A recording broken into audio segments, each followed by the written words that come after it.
Cricket से जुड़ी तमाम खबरें, वर्ल्ड रिकॉर्ड, आईसीसी रैंकिंग और आने वाली सीरीज के शेड्यूल से बाखबर रहने के लिए सब्सक्राइब करें बी ऑफिशियल चैनल को और दबाएं बेल के बटन को ताकि आप हमारी लेटेस्ट वीडियो सबसे पहले देख सकें।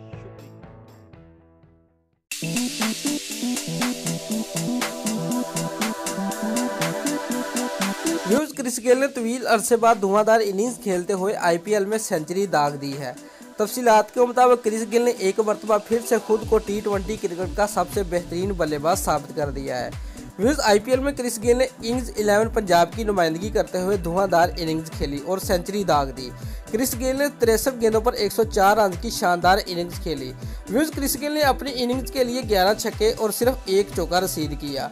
क्रिस गेल ने तवील अरसे बाद टी20 क्रिकेट में सेंचुरी स्कोर की है। वाज़ेह रहे कि क्रिस गेल को पाकिस्तान सुपर लीग की किसी फ्रेंचाइज की जानब से नहीं खरीदा गया था, जबकि आईपीएल में भी क्रिस गेल को दूसरे राउंड में किंग्स 11 पंजाब ने मुंतखब किया था। दोस्तों, अगर आपको हमारी ये वीडियो पसंद आई है तो लाइक और कमेंट लाजमी करें और हमारे चैनल को सब्सक्राइब करना मत भूलिए। शुक्रिया।